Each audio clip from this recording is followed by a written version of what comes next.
Today I'm going to show you how to make this really easy peanut butter power granola. You thought you couldn't have granola on a low-carb diet, but this one is absolutely delicious and really easy to make. Okay, so you're going to need 1.5 cups each of almonds and pecans. 1 cup of shredded coconut. If you don't have that, you can certainly use almond flour as a replacement if you'd like.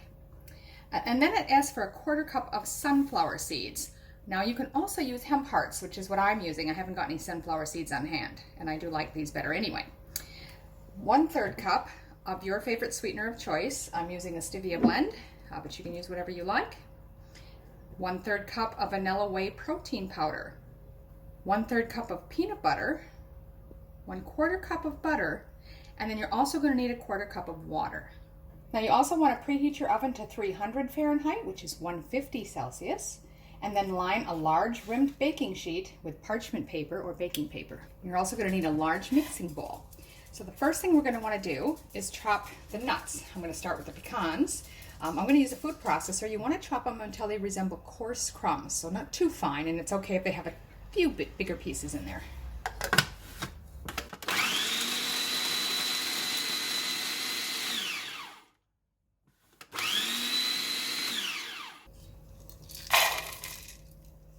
Now we'll do the same with the almonds.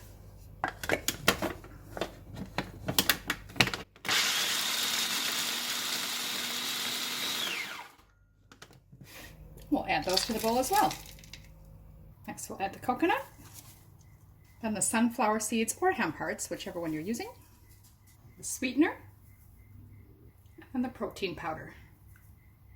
So now we'll just mix all of this together. So next you'll want a microwave safe bowl, and we're going to add the butter,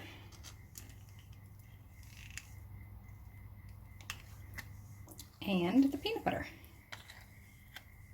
Now we just want to melt this in the microwave, so I'm going to put it in for about 20 or 30 seconds at a time and stir just till it's melted.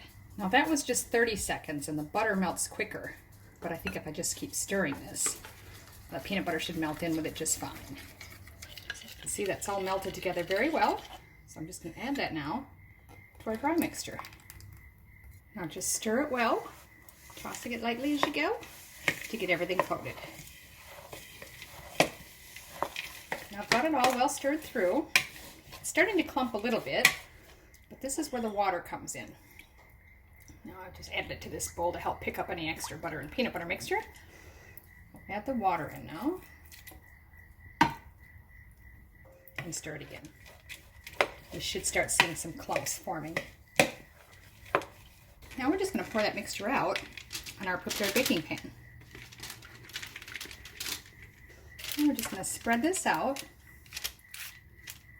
across the pan.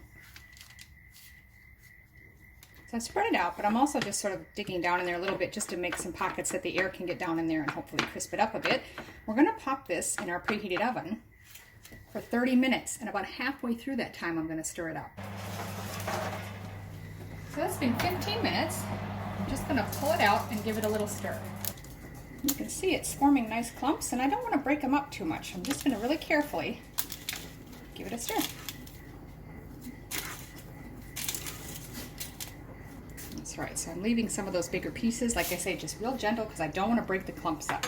Let's put it back in for another 15 minutes. All right, so that's been half an hour. It's got a lovely golden brown color. You can break it up if you like, if there's any really huge clumps, but I think I'm just going to leave it sit. You want to let it fully cool before you store it. So there you have it, peanut butter power granola. You can see it made a nice sized batch. There's some nice big clumps here. And I think I'm going to have it with just a little bit of almond milk on it today, like cereal, but you could put this in if you've got Greek yogurt. It would be great in that with some fruit, or even just on its own as a snack. Quite tasty. I do hope you'll give it a try.